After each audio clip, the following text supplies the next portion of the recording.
Kulo piyambak pribadi belum pernah tahajud jamaah sama istri saya. Kulo piyambak jarang tahajud. Tapi memang saya beritahu kalau sholat yang kesunatannya itu tidak jamaah, sebaiknya jangan dipaksakan jamaah. Karena kadang fadilahnya disirron. Kulo baleni malih seperti sedekah. Kalau zakat wajib itu sebaiknya diumumkan supaya orang tahu bahwa dia sudah melakukan kewajiban. Tapi kalau zakat tidak wajib sebaiknya sirron, sebaiknya rahasia. Begitu kan sholat jamaah itu kenapa baik di sholat fardu? Karena kalau yang tidak jamaah kan dikira dia tidak sholat. Makanya kesunatannya sholat fardu napa jamaah. Tapi selalu potensi riya, sum'ah, pamer itu ada sehingga ada sholat yang dari awal didesain supaya tidak kelihatan orang. Yaitu sholat nggak usah berjamaah. Plus baik di rumah. Semua ulama ijma sholat sunat itu baik di rumah apa di masjid? Di rumah. Di rumah, di dalam kamar sama di kamar tamu, ruang tamu baik di dalam kamar. Bahkan Nabi nyebut sholat fiko ibaitiha di kamar paling dalam. Nah, bagaimana mungkin sholat yang sudah didesain sirron begini, misalnya kayak tahajud, disunatno bengi-bengi ben ra wong roh, disunatno ning jero kamar ben wong ra roh. Jebule jamaah kan jadi aneh kan. Tapi kene nentang ya goblok, barang apa kok mbok tentang. Ya, tapi kowe tenanan ya goblok kok ora sunah Nabi gitu, paham. Mulane yang ora takoki tiyang, jenengan takoki kok mubang-mubang. Lha makane aku wong alim dadi bingung. Bingunge iku mergo akeh ilmune ora kok koyo bingungem. Tapi sing jelas peminat ibadah kelon itu lebih banyak. Niku mau sing mesti niku. Karena Anda harus sepakat kan kelon niku napa? Ibadah. Kita sepakat kan. Dan itu peminatnya banyak. Itu sekali ada pengganggu pasti dikomentari tidak baik. Padahal pengganggu yang ngajak tahajud. Itu akhirnya kan tahajud jadi korban dikomentari gara-gara penggang. Nah itu yang saya tidak senang. Dieling-eling. Yang keempat, ini makom saya tapi jangan sampai tiru. Ada thariqah namanya Mulamatiyah yang pernah disebut di mana ya Mulamatiyah. Orang sing maca Malamatiyah. Ada ulama itu seumur-umurnya itu tidak pernah sholat qobliyah ba'diyah. Tapi ojo tiru, kalau ngomong saya ulang-ulang jangan tiru. Nah, kalau sering tiru, mboten nate sholat qobliyah ba'diyah. Termasuk yang menentang itu Abdul Hasan Asy'adili dulu ketika beliau belum wali papan atas. Ulama Mulamatiyah itu kalau katoan itu dengkule ketok, jadi agak-agak pupu paling bawah itu ketok. Lanang lho, makanya coba yang wedok nih lanang bakat lanang. Kalau wong wedok kan auratnya semua tubuh ya. Jadi rodok katokan cekak. Pas Abdul Hasan Asy'adili liwat tuh dia ingkar, dia ulama kok katokan cekak atau sholat sunat. Hasan Asy'adili yang jadi thariqah sapa Syadziliyah nu. Itu juga pernah wali anyaran ya. Janggal dia. Dia kan cek wali perfect, wali senang sempurna. Nah, akhirnya ketemu sama ulama itu ternyata jagongan yang antarane langit mbek bumi. Kok orang tadi sing katokan cekak maksudnya itu kok orang tadi. Terus digojol sana. Kamu jangan nyindir saya, jangan ngenyek saya. Makomamu cek dura aku. Kamu lihat itu umatnya Muhammad banyak. Itu sing iso ngancani aku. Ternyata dia itu punya thariqah kumpul wong bid'ah, wong sekuler, wong nakal-nakal. Supaya mereka untuk rahmat mergo ini. Karena dekne mantep para pangeran, gak mungkin wong bid'ah, wong salah tak awari aku kena azab. Mesti pangeran ngregani aku. Jadi dekne ngancani wong nakal iku demi supaya wong nakal ora kena azab. Mergo diproses ilallah. Diproses didakwai napa? Ilallah. Sebab barokah ini dekne dadi wali.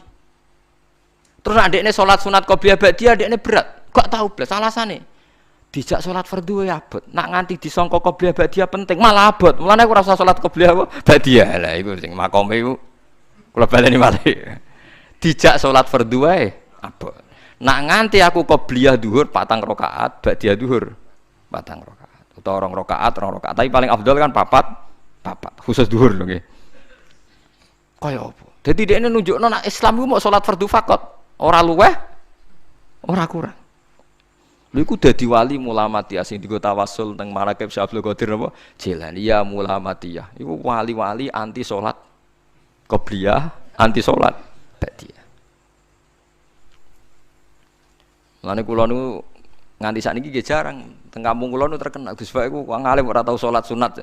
Ya anggere wong narukan salat sunat kabeh aku malah ora, tapi nek ora kabeh aku tak salat ta. Pokoke sementing ku ya sementing beda. Sementing beda.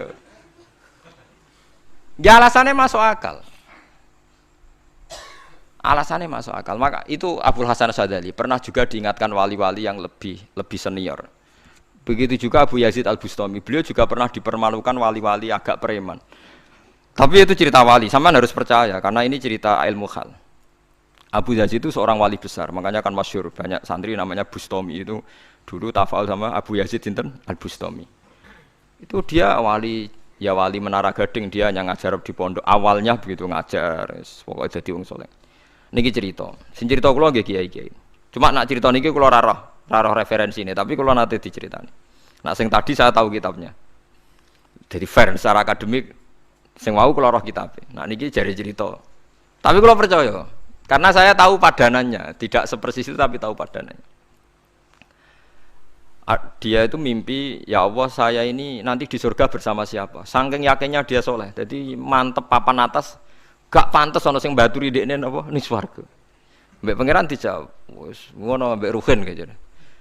Ternyata si Ruhin ini yang ditunjuk di mimpinya itu orang yang kumpul wong mabuk-mabuk di warung mabuk, warung flare, warung. Terus dia ke situ tanya Ruhin yang lain nggak ada ya keriting ndak itu ya semuanya orangnya itu tok itu ngelek keriting ndak semuanya itu tok. Tanya-tanya nggak ada yang lain terus mosok wali kancaku kok awor wong napa mabuk. Dia akhirnya balik kanan. Wah nak ngono ngipiku kok setan. Terus diceluk mbek wali tadi. Ya Aba Yazid, ya betul memang teman kamu di surga itu saya ya. Padahal ndak ngomong apa ya memang tiba. Ya betul, memang teman kamu di surga itu saya aja. Wah, ya wali tenan maksudnya bro. Terus ditanya, kenapa kamu berteman orang-orang mabuk? Dinya apa? Cangkemmu sing darani aku kancanan sopo. Aku iku ning gone warung mabuk mau ngombe banyu putih. Nak kancaku do mabuk aku orang banyu. Iku ape tak tobatno sing separo wis ning masjid, saking nyabariku ngancani, tapi aku ngombe banyu putih. Sing separo tugasem engko. Senengane nyalahno wong. Waduh. Wali biasa kumpul santri kon nobatno preman. Mergo mangkel dekne disalahno Abu Yazid sing separo tugasem. Mergo sing separo wis tak tobatno. Saiki ning masjid wis ora ning warung ya. Abu Yazid ya rada meriang tapi wong piye ditantang ngono dekne wali tenan. Mau ngetokno waline dekne. Ya Allah, nak pancen kula waline jenengan tenan. Wong sing roh wajahku kudu tobat Gusti. Akhirnya Abu Yazid ngetokno waline. Ora umatem kon ndelok ora iku, nak ora tobat aja diundang Abu Yazid. Wah, itu dekat wali. Akhirnya, hei umatku, hadza Abu Yazid. Iku Abu Yazid wali Allah. Delok wajah itu. Didelok wajah langsung tobat. Makanya ini dua beliau itu akhirnya berteman apa? Di surga. Ya kan milih wali sing kayak Abu Yazid atau sing. Nah, menurut saya cerita ini penting supaya anda sing biasa ning warung ada kemungkinan itu lah. Maksudnya penting kan itu. Artinya ben husnudzon mbek wong ada potensi itu. Lho nggih, sampean tak critani di Yaman itu ada para habaib Maulad Dawilah. Maulad Dawilah itu termasuk habib yang kastanya sepuh. Itu Sayyid Umar Hafid itu sering main di sana di kampung Maulad Dawilah. Niku nggih modele nggih mboten nate salat sunat. Yang maghrib, badhe maghrib jagungan sekedap kinten-kinten di 10 menit terus salat isya. Kinten-kinten cara mriki nggih 6/4. Ya Sayyid Umar nggih mau gedhe-gedhe tok tapi Habib sendiri gitu. Mboten ngenteni waktu isya. Anggere takoki jenengan Habib ndak bedui pokoke kita bedui. Saking khawatirnya Islam dianggap berat. Mergo Imam Syafi'i ning mazhab kaul jadid, malah mboten kaul qadim, kaul apa?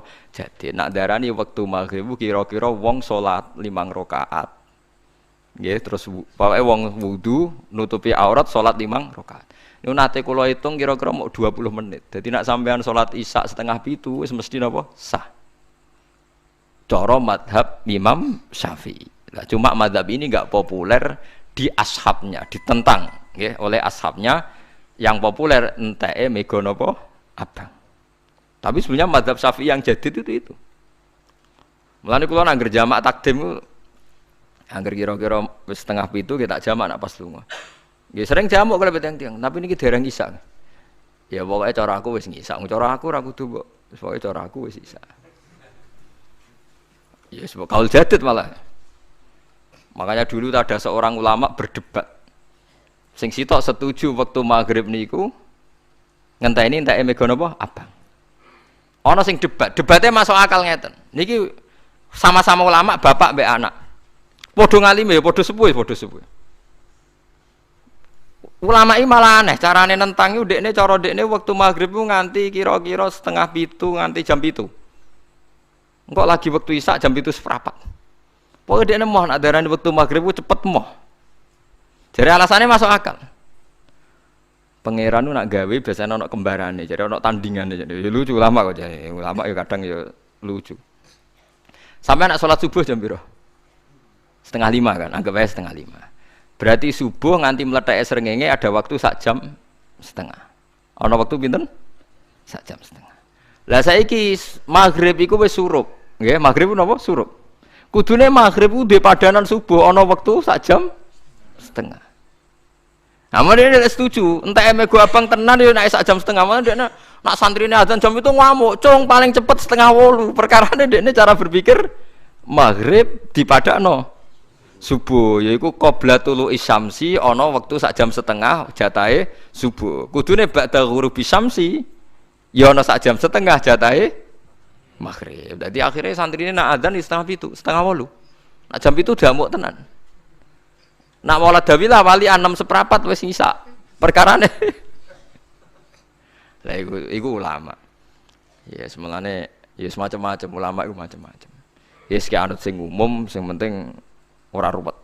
Ya tapi wau as-shalat khairun maudhu'un. Asal salat iku mesti napa apik. Ya asal salat iku mesti napa apik. Soal kaifiyah macam-macam.